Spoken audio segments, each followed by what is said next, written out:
Courtney Rubin. Thank you for joining me. Thank you so much for having me.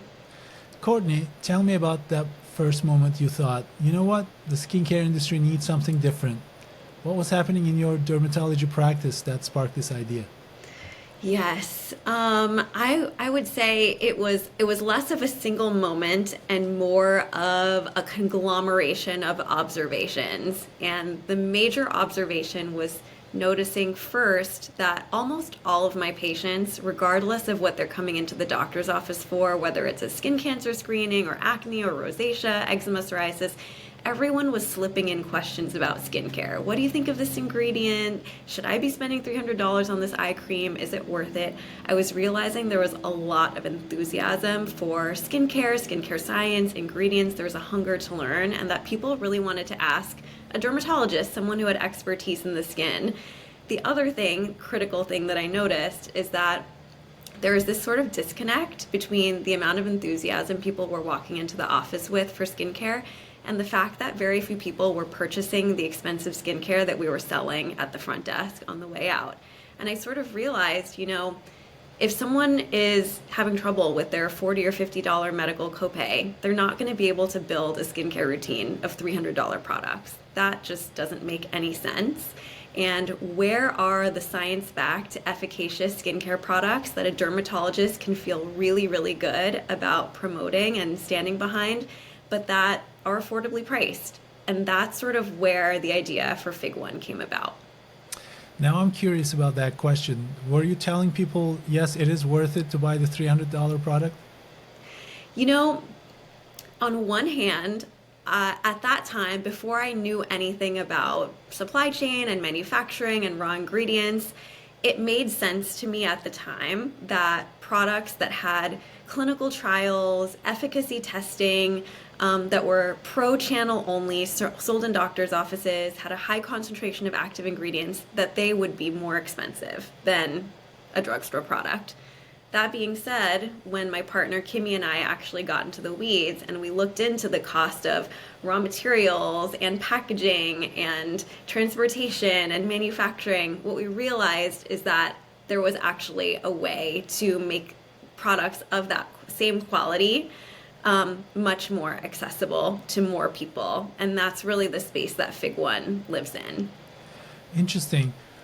So is this a situation of your margin is my opportunity? Yes. It Yeah, I is, would right? say that. I think that, skincare is a high margin business. I think there's a reason why, almost every day we're seeing new skincare brands, celebrity backed skincare brands, influencer backed skincare brands, because people know that there's money to be made here. It's a high margin business. We're not like a grocery store where the margins are super razor thin, or a restaurant. So we basically said, let's cut into our own margin and pass those savings along to consumers. I'm also curious about the kind of person who is willing to spend $300. Are those just really rich people or kind of middle class, but they really care about their skin so much that even if they can't afford it, they still are willing to pay for it? Is that the case or no? Yeah, so it's both. There are some people who money is no object and their goal is luxury. And so they're going to spend on La Mer and La Prairie and, SkinCeuticals and Skin Medica. And that's really not the consumer that we're trying to poach. We're not trying to take those products away from that consumer. I think the consumer we're going after is the person who is saving up and saving up and saving up and saving up so that they can buy their CE Ferulic from, SkinCeuticals. And by the time they actually purchase it, they have waited so long and they're so excited and they want that product to last as long as possible. So they ration it. And they don't use it every day. They only use it on special occasions. They only use it on the weekend. They only use it before a date night. And, we all know that when it comes to skincare efficacy, compliance is key. You're going to get the best results from your skincare if you're actually using it every single day, sometimes twice a day. And so our goal is to make those level of efficacious products, but priced so that people can feel really good about using them every single day and thus get the most amount of efficacy out of them. You're so right about that. Now that I'm at the age of being concerned about uh, crow feet, and especially being a surfer, you look at these surfers and they they look 10 years older because they're in the sun all the time, and I'm like, I don't want to be like that. So I recently started buying stuff like retinol, Yep. and as you said, some of them are expensive, so I kind of don't squeeze that much on my finger. you know? Totally. Yeah.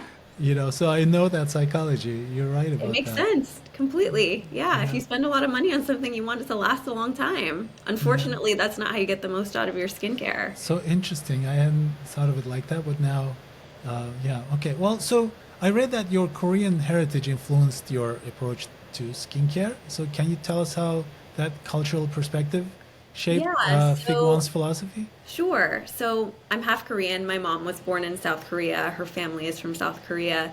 So, it's not a secret that skincare plays a really large role in Korean culture. And so when I was growing up, I was watching my mom, I was watching my grandma really ritualize the process of caring for their skin. They were always protecting their skin from the sun, wearing hats, supporting their skin barrier, always talking about the importance of not irritating the skin, not causing inflammation in the skin. And so, taking care of the skin and respecting the skin barrier and protecting from photo damage were sort of pillars that I grew up with. They're sort of second nature. And so when we were developing Fig One, we wanted to not only focus on science and efficacy, which as an MD who believes in evidence-based medicine, obviously science and ingredients and efficacy was going to be at the forefront, but also, how to support a healthy skin barrier, how to moisturize, hydrate, condition, nourish the skin so it feels and looks healthy and comfortable, and also so that it can tolerate those active ingredients that we're putting on it. I would say those two formulation pillars really came into play. And that's why we know when we created our retinol night cream, it's not a serum. Most retinols on the market are retinol serums, which to me is kind of crazy because when you use retinol without a moisturizer, you get a lot of irritation. And that's why a lot of people are afraid of retinol. They've had a bad experience, it's burned their face off, it's caused a lot of irritation. So we formulated our retinol into a hydrating night cream. So you can apply retinol in a moisturizer all at once in one step. That hydrating night cream in kinetic moisturization studies hydrates the skin for 24 hours, really supports the moisture barrier. Really helps your skin tolerate the retinol, reduces irritation. So it just makes sense to do this together and not to put the onus on the consumer to find their own moisturizer to use with their retinol serum that's going to be compatible. Then there's a question, is this compatible with this product?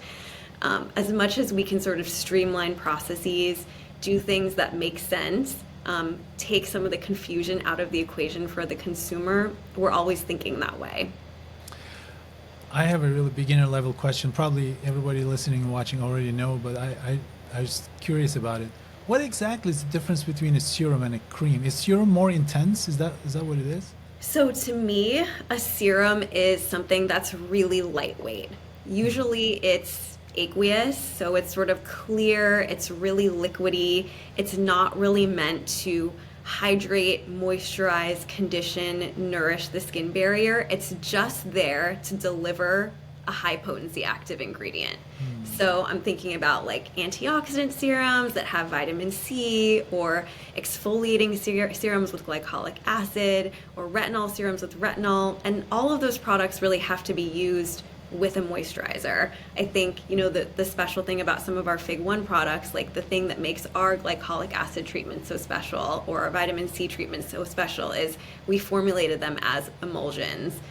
So they do have moisturization capabilities. We put squalane, vegan squalane, glycerin in there to really hydrate, condition, and nourish the skin. So you're getting those skin barrier supportive properties in addition to the benefits of the active ingredient. And like I said, by supporting the skin barrier, your skin's going to tolerate those active ingredients even more. You're going to reduce the risk of developing skin irritation, which is why so many people have to stop using their skincare because they burn their faces off. So as much as we can put technical know-how into formula so that they perform the best possible, we're always trying to think that way. Okay, now you got me scared of burning my face off. So, like, if it's a serum, you don't put a lot on, right? Just a little bit because it doesn't have any other nourishing things. Yes, I would say it depends on the serum, but in general, I like to think like a thin layer of Thin application. layer. Okay. So, back to the early days, you went from being a practicing dermatologist to launching a brand. So, that's a completely different life change, going from one thing to another, I imagine. What was that transition like? Were there any moments where you thought, like, what am I getting myself into here? Yeah, so I would say that it wasn't a full transition because I'm still actively practicing clinical dermatology. I'm still seeing lots of patients, touching a lot of skin, and I've actually found it to be a very like synergistic pairing of sort of professional endeavors. I think for me, like so much of what we do at Fig One in terms of our product development cycle is informed by observations that I make in clinic with my own patients. I think that is actually a huge strength of Fig One that, our product development cycle is not really driven by marketing trends. It's driven by clinical insights from real patients. And then I find that the fact that I have this deeper understanding of ingredients, formulation science, like sort of the back end of manufacturing and bringing consumer products to market really brings a whole new level of educational know-how to my patient encounters. So when patients ask me questions about their skincare or certain ingredients or whether something's worth the money, I'm bringing that deeper level of education to them, my ability to answer their questions. And so for me, it's each one really helps to inform the other, and I find it to be like very synergistic and very fulfilling. Yeah, so I talked to two kinds of founders. One kind is like you, who come from like either PhDs or in your case, you have a medical background, you have a lot of domain expertise. So your strengths are clear. The other kinds of founders are consumers. They kind of know what they want, what they like, but they have to spend months researching and learning, and hopefully they get lucky that it kind of works out. In your case, how did you approach learning the parts of the business where you didn't have these strengths that you just described? How did you kind of level up, like e-commerce building, or tell us some of the early days of doing things that you didn't know anything about. Yeah, totally. So I think I have to give a lot of credit to my business partner, Kimmy Scotty. So her background is completely different from mine, but where we overlap is that we're both skin enthusiasts. So that's where we're totally lockstep in alignment. Both of us are always been obsessed with skincare. But her background's super different than mine. So my expertise is in skin physiology, skin science. She, on the other hand, is a serial entrepreneur. She is an investor. At the time we met, she was a partner at 8BC, a big venture capital firm. She had already been looking to invest in the skincare space. She had diligenced a bunch of companies, like on the order of 100 companies. So she knew a lot about the space. And she had sort of picked up on some of the same market signals that I had picked up on in my clinical practice. She had also sort of noticed, why is all this skincare so expensive? Why does so much of it look the same out there? And so when we aligned, we knew we had hit on something because two people with totally different backgrounds sort of aligning on seeing the same white space. But I give her a lot of credit for sort of filling in the gaps where my business expertise was not, the same as someone who had already built and run multiple businesses. I think I also learned a lot from like reading and watching videos. I remember at the early days of Fig One, I watched Sam Altman's course that he teaches at Stanford called How to Start a Startup. This is probably in like 2019 or something. And it was available for free online via like stanford.edu or Coursera. I don't even remember. But it was such a great like beginner overview of like what a startup looks like, what you need to think about. It was through that course that I got introduced to like people whose thinking on startups I really respect, like Brian Chesky or Paul Graham or Ben Horowitz or Reed Hastings. And then after I'd see them being interviewed by Sam, I would go like read their book. And so I took the onus to fill in some of those gaps. And I think, you have to kind of have that attitude that like you have to reach for the things that you don't have and like really make the effort versus assuming someone's going to like hand you the knowledge. Here's what you need to know. Yeah, no one's going to do that. All the greats, those names you mentioned, their books are behind me. I learned a Yeah. lot from them too. So this interesting, your meeting with your co-founder Kim Scotty, being a VC. I didn't know the VC part of it. I mean, as a startup founder myself, I've pitched hundreds of VCs, and not one came and said that let's start a startup together. So you must have really impressed her in some ways. Like, what made you both look at each other and go, "Yes, this is the right partnership"? You know, at that time, I'll tell you, I was finishing my residency in dermatology at the University of Pennsylvania. I was the chief resident. I had just written a paper about clean beauty because at that time, clean beauty was really taking off. And I wrote a paper, it's called Natural Does Not Mean Safe. And it was published in JAMA Dermatology, which is considered like the #1 medical journal for dermatologists. And I was shocked that that year that it was published, this editorial, to this day, it's the only editorial on clean beauty that's been published in a peer-reviewed medical journal. It was the #3 most read article of the year. So that to me was a really strong market signal that like people want dermatologists, people with specific expertise to be weighing in on this consumer skincare space. There's an appetite for that. And so after I got that signal, I started networking as much as I could. I had no idea like what my involvement in the skincare space could look like. I just knew that it was something I was really interested in and that I wanted to explore. And I talked to other brands. I like consulted for other brands. I had met other founders. And then this really long circuitous path eventually led me to Kimmy.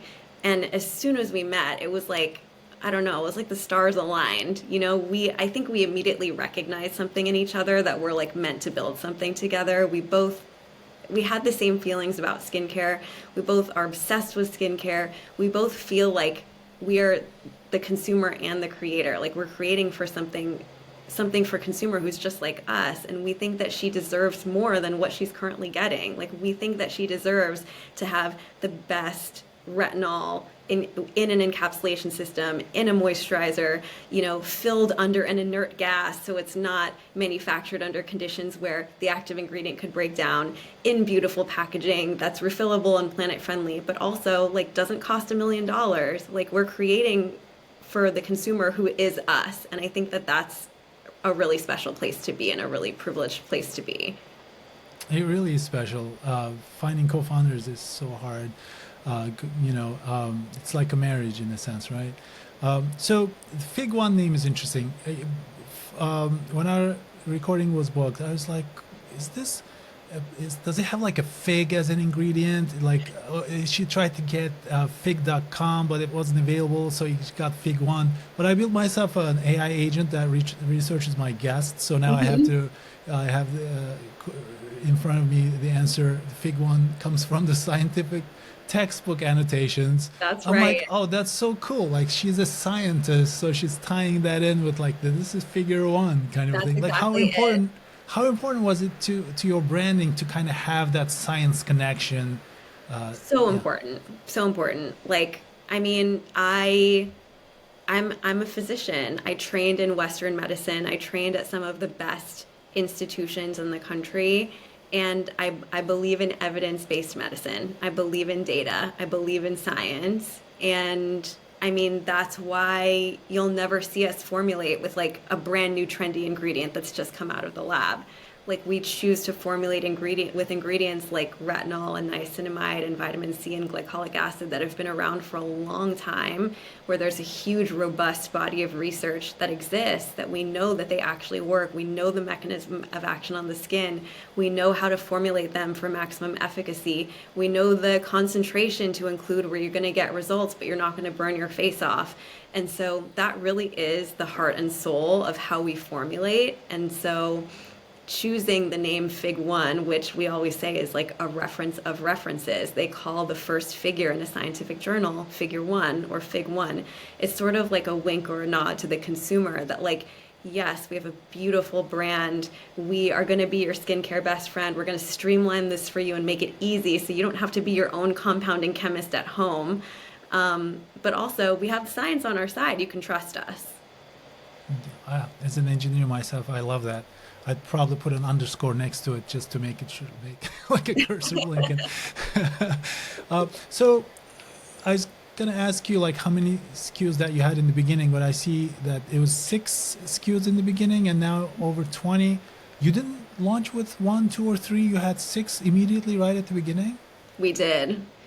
We did. We launched with six. I think, that's the benefit of having VC funding is that we had a little bit more horsepower behind us from Are the you able to beginning. share how much it was at the seed level, or is that like not disclosed? I don't think I can, but Okay, forget about it. we did have seed funding. Okay. And that allowed us to move a little bit more quickly with formulation.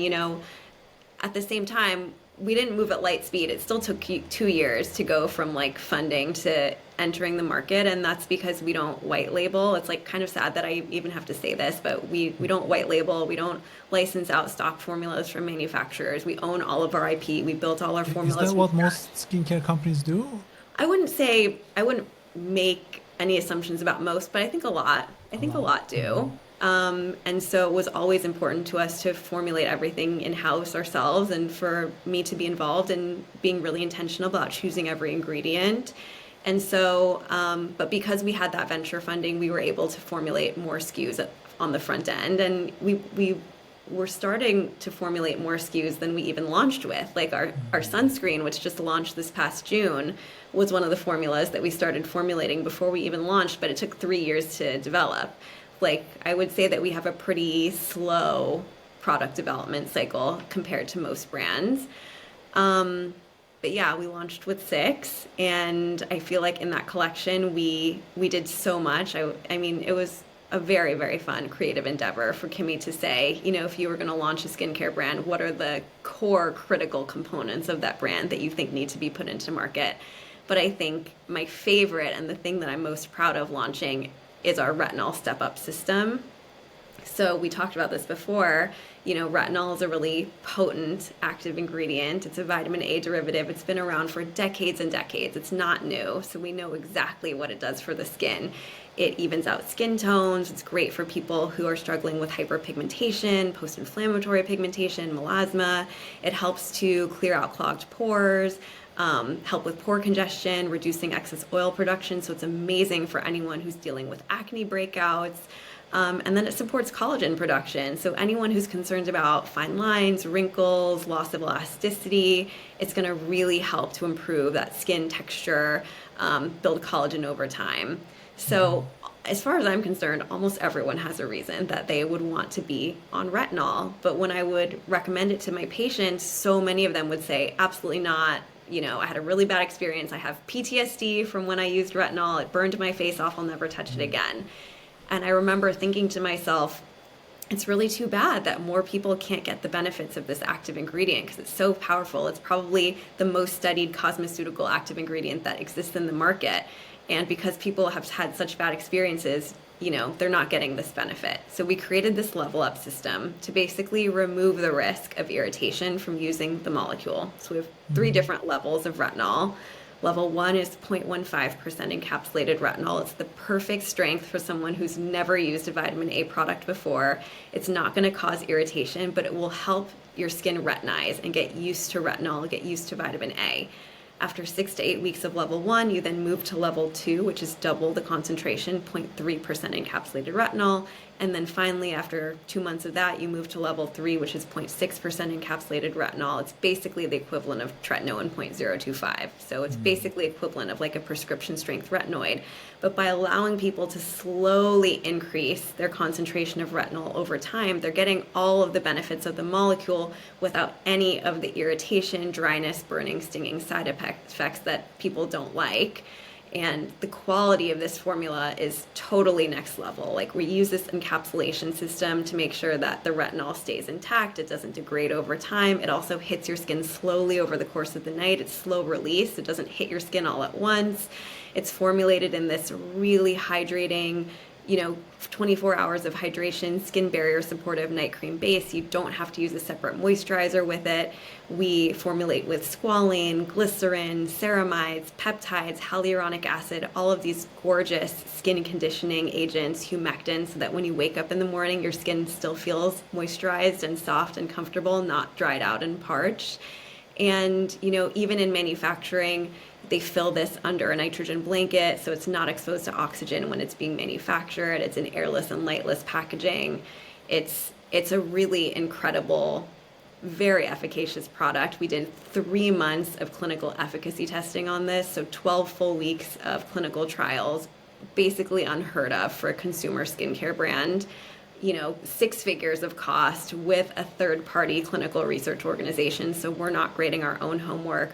All expert-graded quantitative analysis with Visia imaging, cutometers, measuring hydration, transepidermal water loss. So passing all, everything with flying colors and gold stars, and to be able to offer this product for under $50, I think is like an incredible feat. I noticed on your website a very cool, interesting looking, refillable packaging system. How does that work? Can you explain? Yes, absolutely. So the vast majority of our products are housed in this airless, lightless, refillable packaging system. So basically, the product lives inside a little airless cartridge, and then that airless cartridge hooks up to an outer glass container and then an airless pump on top. And so when you finish the product, you basically unscrew the glass, unscrew the pump, you can recycle the inner cartridge, and then you simply replace the cartridge, and you keep the glass, and you keep the pump, and you keep reusing those. We've incentivized the refill system, so anytime you buy just a refill without the glass and without the pump, you save $5 on the product. So any money that we save as a brand by not sending you those additional packaging components, we actually pass those savings along to the consumer. So it incentivizes the program to make sure that people keep coming back and refilling their products, because obviously a refill system only makes sense if it's actually utilized. But refillable packaging is complicated. It's a lot more expensive than single-use packaging. Single-use packaging just has to last as long as the product lasts, and then it can be thrown away. But refillable packaging has to be able to be used many, many, many times over. The quality of the materials has to be a lot higher. They have to be heavier duty. Obviously, they cost us a lot more in terms of an investment into our packaging system. But we've always, from the very early days of Fig One, when Kimmy and I were thinking about what we were going to stand for as a brand, we've always believed in, being on the cutting edge in the beauty industry of making more planet-friendly choices. And, nothing drives me more crazy than the amount of packaging that we throw away, especially when you have a product that you really like and you keep repurchasing, and then that packaging keeps going in the trash every single time you have an empty. And so, keeping that additional packaging material out of landfills is something we're really passionate about.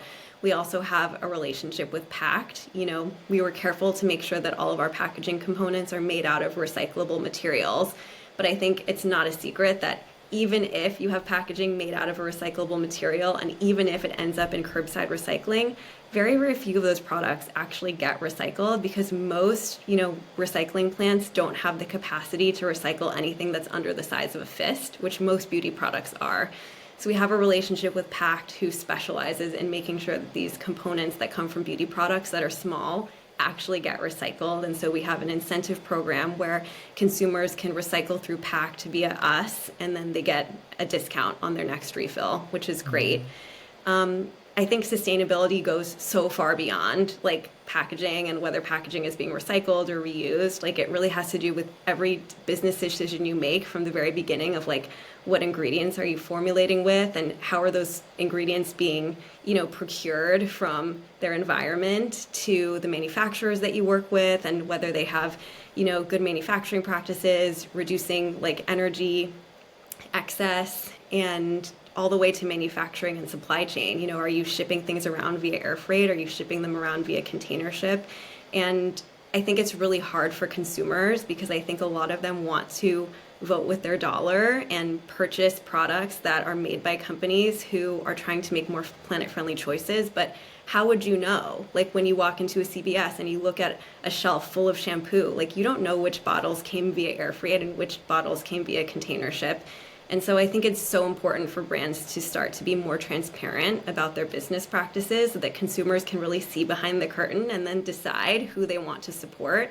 And so that's why we work with Bluebird. We have carbon emission reports and waste generation reports that they, a third party, generate for us based on all of our back end data on our manufacturing practices. And we make all of those reports available to consumers on our website for every single SKU that we make.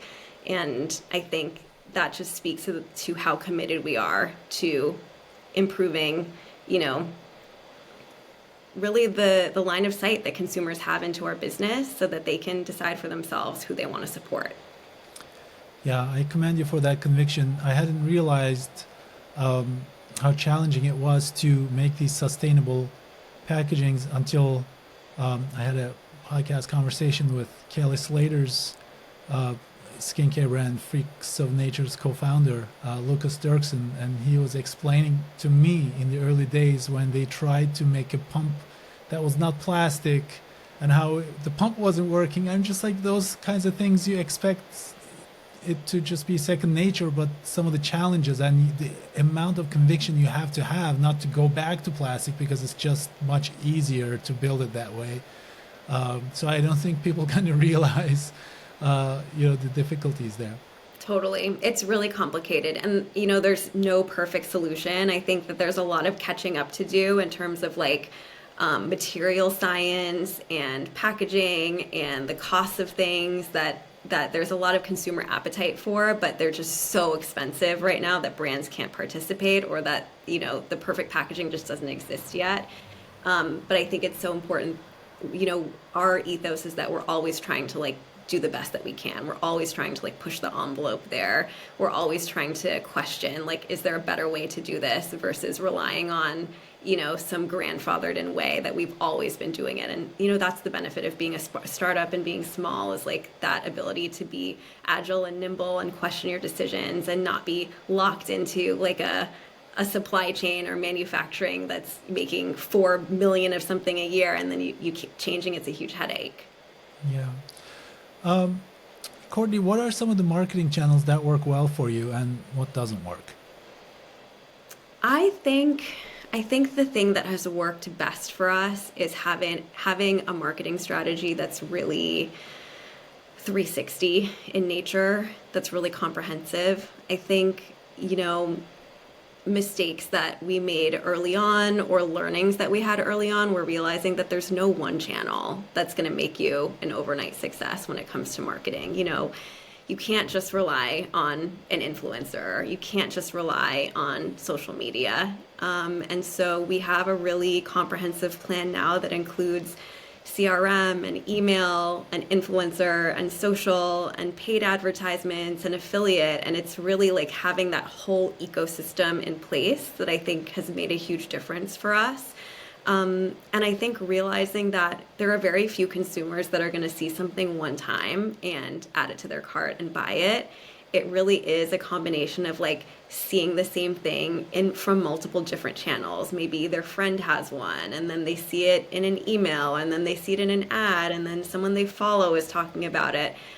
So making sure that we're active and playing in all those different channels so that people have the opportunity to see us more than one time to sort of get them closer to having that trust that's necessary to make that first purchase. What's the magic number, more than one time? Is it 7? Oh my gosh, I have no idea. It used to be 7, but I heard somebody said 15 or 16 now. Oh my gosh, that's a lot. That's a high number. As I can say, so you mentioned influencers. For the creators who are listening and watching, what do you look for in an ideal collab? You know, I think it has to make sense. It has to feel authentic. I think some of our best collaborations happen with people who found us organically and started using our skincare products and really love them, and then reach out and say, you know, I've been using Fig One. I really love this. I already talked about it here and here. Like, it would feel really authentic and genuine to do a collab. And I think that speaks to, you know, some of our viral moments. Like, we had Michaela, who has 15 million followers. She reviewed our dissolving micellar oil cleansing wipes. for TikTok, and that was totally organic because Jackie Oshry, another influencer, posted about them. So I think the more authentic, the more organic, the better when it comes to influencer. Courtney, what about the latest developments in AI? How is that affecting your operations? Are you using AI in any way in the company? You know what? That's a really good question. I don't think that we are yet. And yeah, I don't know if we will be using it in the future, but right now we're not. My final question. Top two problems giving you a headache right now, and top two priorities you're excited about for the year. Things giving me a headache. I think cutting through the noise in terms of, marketing, advertising, positioning is always a challenge. Skincare is a really crowded space, and standing out and cutting through all of that background is really hard. So I think we're still working on nailing down what the most compelling messaging really is. And then another headache, I think everything's getting really expensive, like from a materials standpoint, from a manufacturing standpoint, from a packaging component standpoint. Like we're just living in a world where things are getting really expensive. And so I think not just our business, but many businesses are sort of being put in this position where do you let the business get squeezed, or do you pass along some of those costs to consumers? And how can you do it in a way that doesn't feel like you're squeezing them? So that's something that's top of mind. And then what was the latter part of your question? Priorities you're excited about. Priorities we're excited about. I think retail expansion is something that I'm really excited about. Last year we launched in Mecca, Australia, so we became a global brand, and our Congratulations. relationship with Mecca and with their Australia clientele has been incredible. It's been an amazing partnership. We also launched in Cult Beauty in the UK. So I think really expanding our retail footprint and utilizing these retailer channels to find, where more of our customers are is definitely top of mind, and something that we're really excited about. Courtney Rubin, thank you for sharing your journey with me. Thank you for having me.